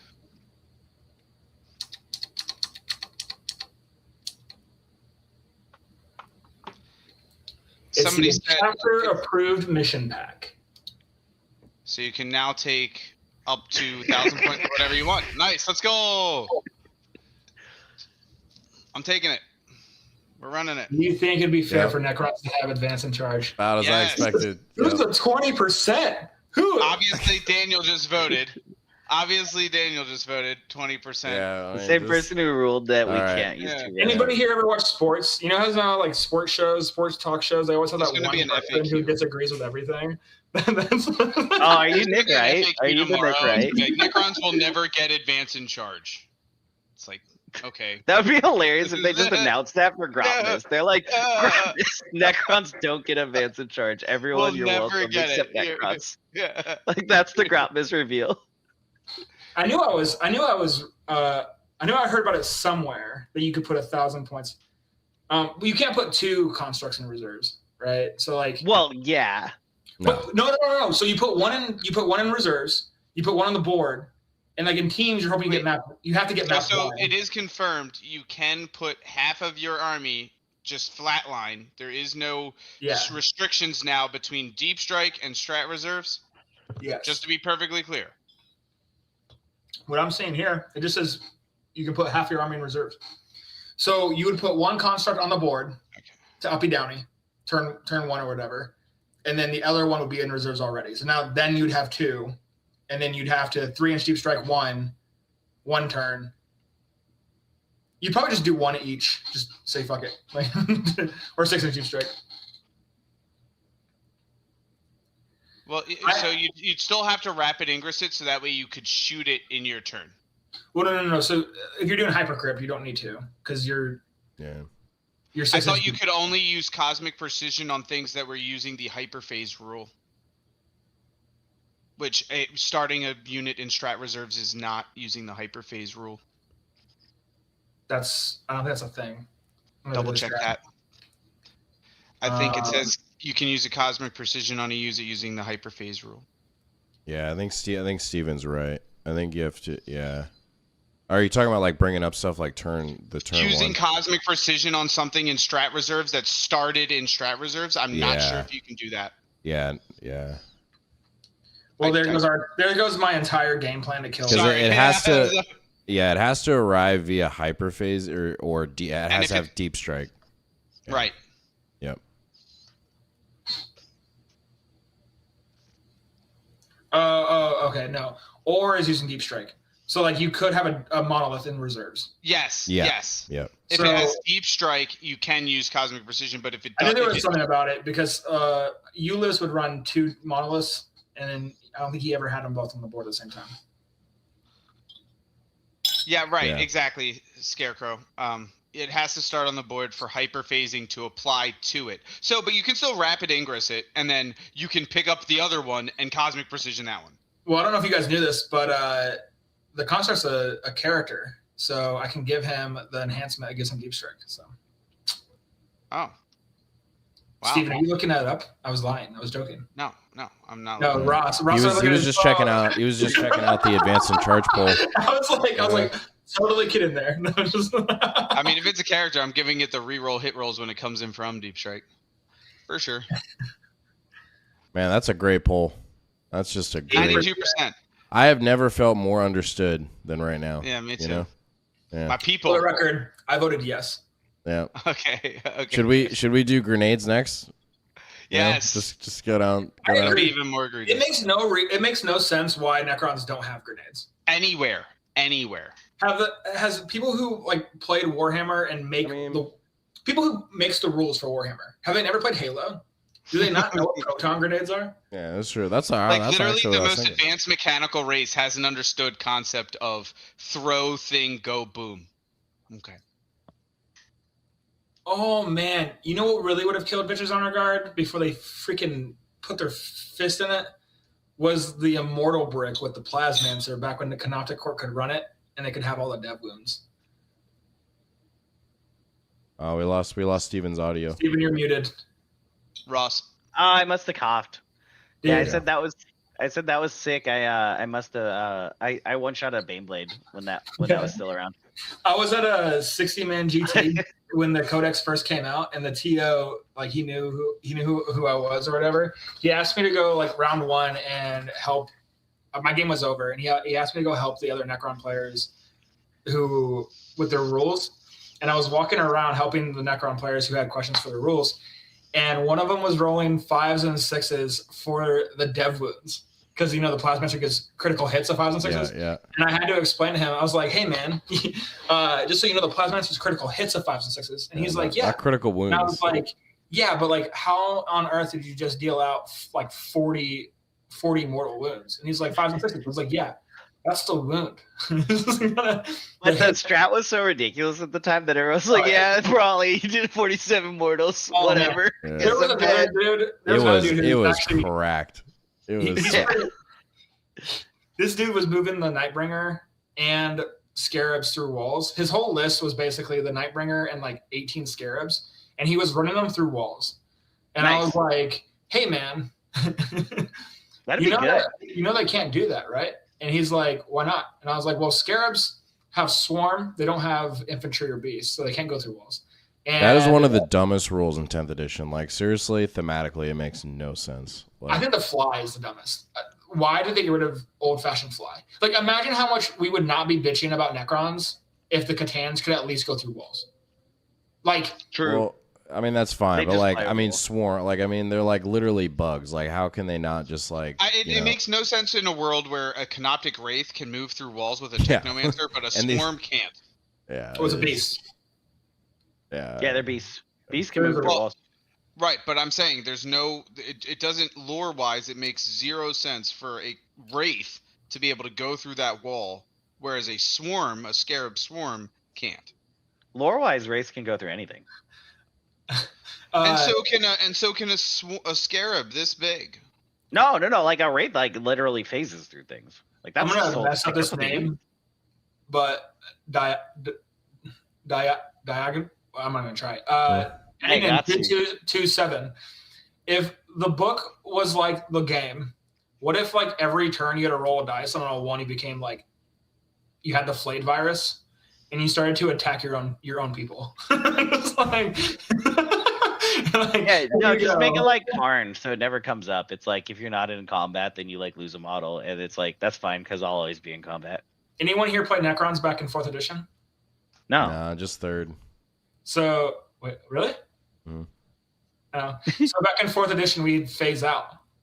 For chat that doesn't know what that means that when you only had 25% of your battle line left, you'd auto lose. Because in the lore, because it followed the lore, Necrons weren't real. They were like a myth. They were like a bad folklore that you told your children to make them go to bed at night, right? And so every list back in like 4th and 5th, I think it may have gone to 5th edition, I can't remember exactly, but you'd run like 100 warriors, and as soon as you lost 75 of them, you just lose. So even though you had monoliths and the Nightbringer, people would just ignore that shit. And here I am, a little like I think I was like 4th grade or 5th grade. And I'm just trying to play Warhammer at like my local game store. Z Games, remember Kylan? Oh, Z yeah, Games. yeah. Yeah, so I was playing at Z Games, and these older man children would pick on me and just kill my warriors. I lose like turn 2. I'm like, well, this was fun. This is cool, guys. This is great. Love this for me. I guess I'll just phase out of the store. Yes. 3rd no, edition. That's when the OG Nightbringer came out, I believe. If I'm not mistaken. I don't know. 3rd I just edition. remember it was the good old times when you had templates and then you had a monolith with a 14 armor saber around.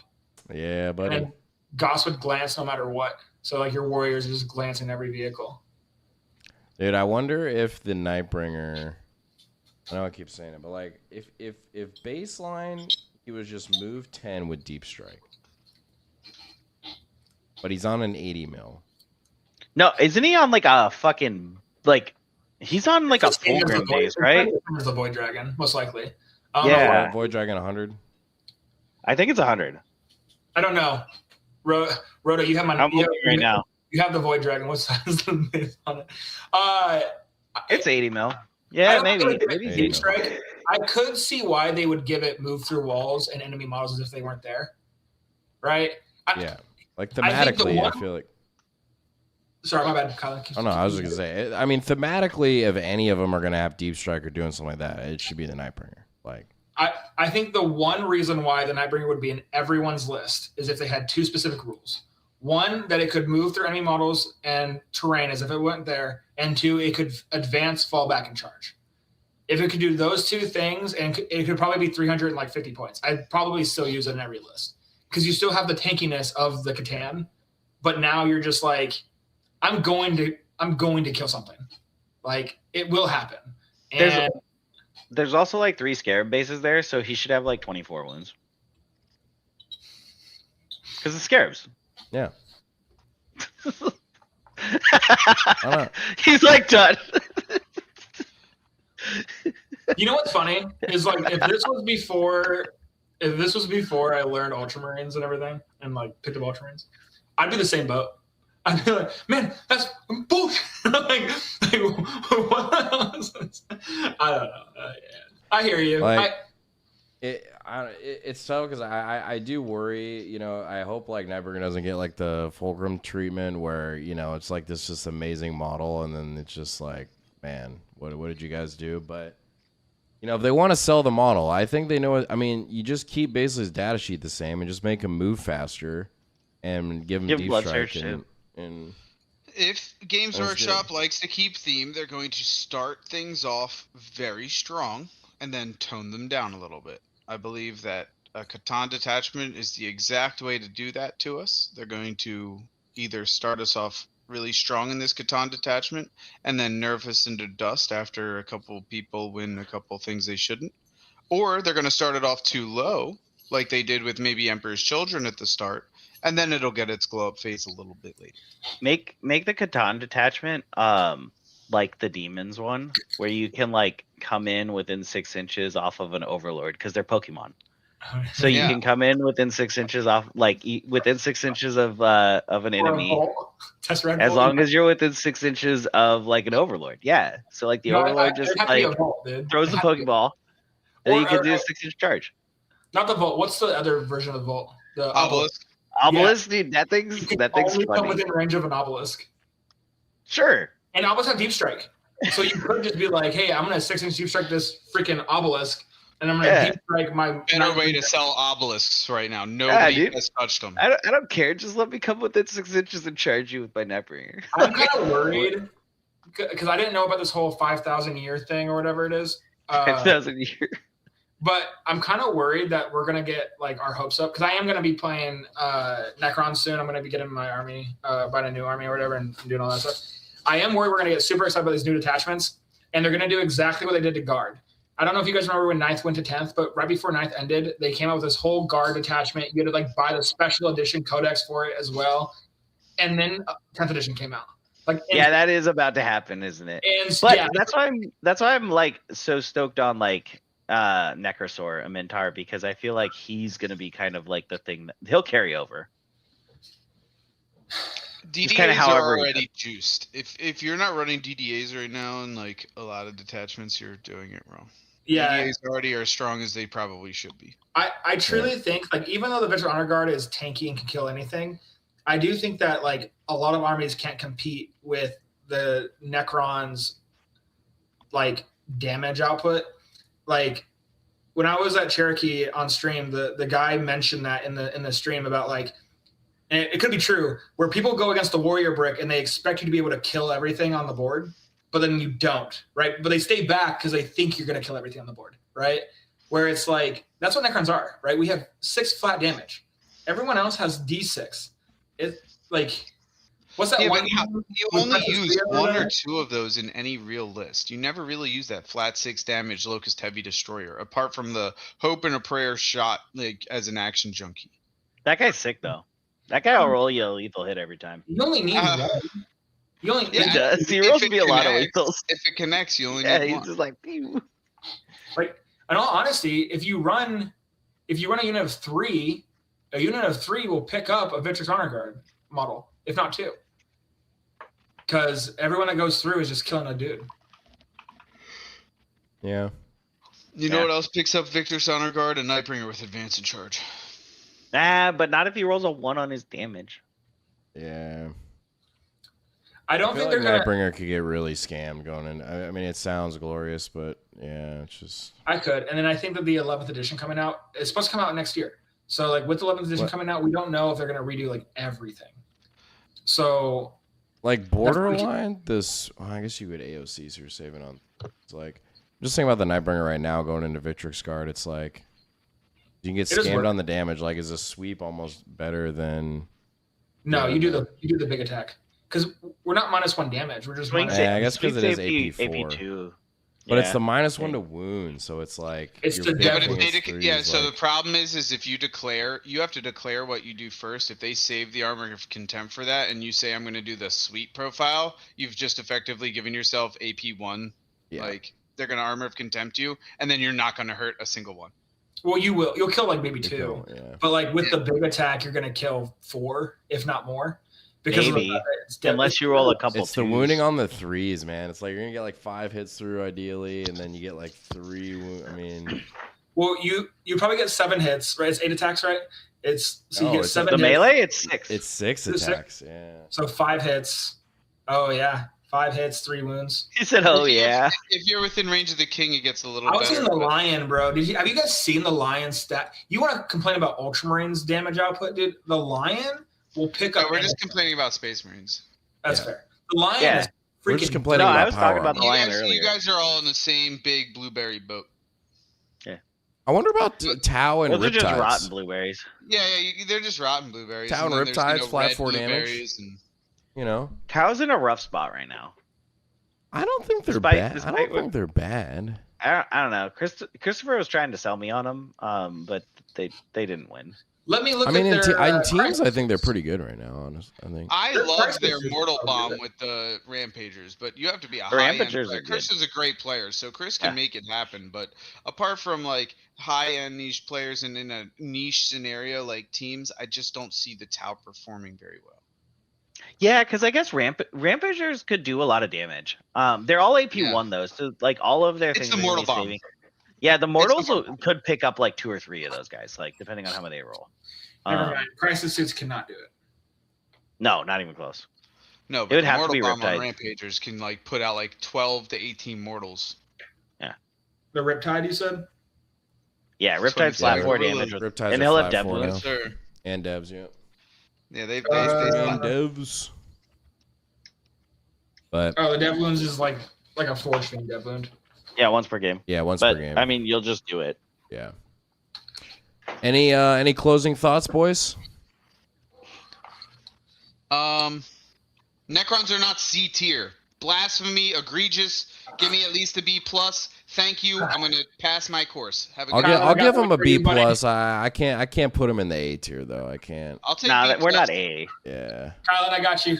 Got you right here. Hey, there we go. There we go. Rip Sorry, that sweater suit. was hot. We are not. I'm already fat, man. I need something freaking making C me is sweat more. egregious. My C is my closing egregious. thoughts are Triarch Praetorians have the most balanced weapon profiles. in See, the game. they've come full circle, guys. They've come full circle. A Night Scythe can work in Hypercrypt. Yeah. If you drop a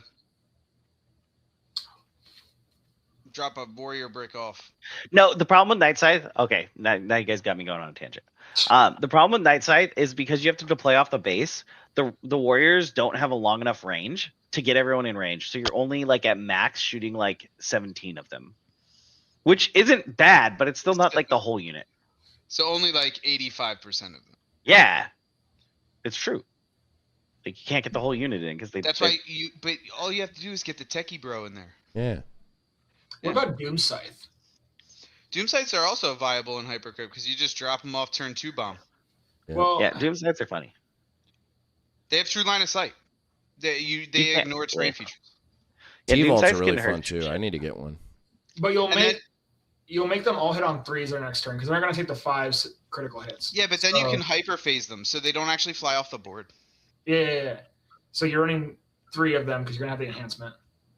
And you're getting 3 with D3 sustained.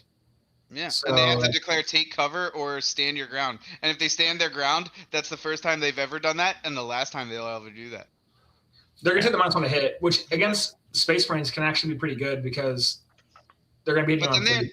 don't they also have like slow movement if they do take cover? No, No, it's just just might want to hit. yeah. You're thinking obelisks. I think there's Obelisk. a world where you run that with the obelisks and just be like, haha, you can't get to me, and I'm just going to continue to uppy downy you. With The obelisk only works on Geomancer? fly. stat. Yeah, those Obelisk minuses. and Geomancer is really funny because like a fly unit takes -4 to their normal movement and -6 to their advancing movement because it's one of those ones that hits the advance roll and the movement like stat, and they'll take mortals when they move. So like a JPI unit like might like die on like just like trying to leave cover. I did have a question for you. You guys said that Necrons are getting 3 detachments, but the article says that it says Necrons and Space Marines are getting 6 detachments. So like, did somewhere else say that they're cutting that in half, or am I supposed to just read that? No, you're very right. The blueberry soup may get 4. Look, and we they may just get 2. got like 3 new detachments, and I swear if they get another 5 and we get 1. No, it straight says. Yeah, I'm gonna fly back to Florida just to fight you We're because I'm gonna play assuming, you. Daniel, is your question. We're assuming it's 3 and 3. No, this is on Spiky Bits. This is like their actual thing. It says 6 new Warhammer 40K detachments for Space Marines and Necrons. Right. So does that mean that you'll get 6 new ones for Space Marines and then 6 new ones for Necrons? No, Don't forget the 6 new ones for Space Marines. Like the only ones that got new detachments for Space Marines are specific chapter related. Necrons are not getting 9 detachments, brother. Necrons or Space Marines? Necrons. He's like, because Space Marines might get 9 detachments. No. Necrons are not getting 11 detachments. We're not getting like 50. We're not getting 6 more new top of the 5 we already have. Why not? Do you know how many detachments Space Marines have? That you know how much overload Exactly. and like I like Games Workshop and I'm confident in their abilities, right? You have to say that. You have a shop. Okay. Well, I'm going to good talk them, right? But realistically speaking, gentlemen, they're not releasing 6 Space Marine detachments and 6 Necron detachments. That would just be some of them would be rushed. It would have had to been years in the making. I just don't see that being plausible. I think we're getting 3 and 3, or Blueberry Soup might get 4 and we might get 2. Or Space Marines already got they had their. Also, wasn't this supposed to be the year of chaos? How many Space Marine models came out? How many Chaos models came out? The Chaos is what like Victrix Honor Guard do on your turn. Chaos got Emperor's Children, and and Space Marines got the announcement of a new Primarch in the year of Chaos. Hey, Kylan, I know you mentioned, and then did you want to answer Zest's question? I think it's a really good question. Yeah. I mean, about the what do we think of the Total War 40K, man? I mean, I think it's hype, dude. I mean, you know, is there a Necron army? Yeah. Yes. Question. Then I will play it. Yeah, I think it'll be super cool. You don't get to play it. It's a DLC that costs $10 billion, but everyone else gets to play it because it's free for us. Yeah, free for us. But yeah, no, I think it'll be super cool whenever it's supposed to come out. I mean, I don't think they gave any dates or anything, but I'm gonna play it every night, and I'm gonna play Kylan. Aren't they coming out with Dawn of War and Total War? Yeah, they are. Yeah. I'm just so I don't think Necrons aren't in one of them. I think it might be the Total War that Necrons aren't in. Necrons are going to be in Dawn of War at the start, I think, but they'll probably have DLCs for it, like they do for all the Dawn of Wars. Also, Total War, what they're going to do for that one, if they don't have it right away, is they'll have DLCs for it, just like they did for Warhammer. Yeah, for $30, dude, you can play Necrons. Yeah, once okay, that's fine. That'd be once cool. They come out with Necrons, I'll play Necrons. I mean, I think anything that like puts Warhammer more in the mainstream and kind of gets people like introduced to the hobby, I think it's just great. I mean, the trajectory of this game and just like 10th edition has just been like nuts. It's been really cool to see, and I think it's we only have so going many to new continue. people coming in too. Yeah, I think it's I think it's only going to continue. I talk about this like with the team a lot, but I mean, you notice just like I think just in the world in general, like there's a lot more things that are like with technology like isolating us in a way, and Warhammer is really cool where the hobby hasn't changed really that much, where it's one of the few things where it gets people out of the house and mingling it together, and I think people kind of crave those communities. Outside? I know. Yeah, dude, I mean, crazy. I flew across the country. See how pink and white my face is right now, dude? Like, you think I go same. I live in Florida. Do I look like I live in Florida? I think it's cool. I think that's the best part. I think it's the best part. So. When I tell people like at work and stuff, they're like, "Oh, I bet that was fun." I was like, "Well, whenever I fly anywhere for vacation, it's always the same thing. I'm hiding in a game store with a bunch of nerds."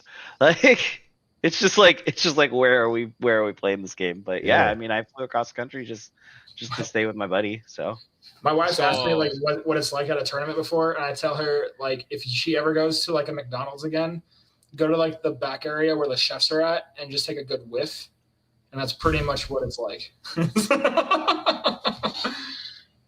It can be. I mean, it can be. Well, anyways, y'all's seriously, as always, if you stuck around this long, seriously appreciate you watching.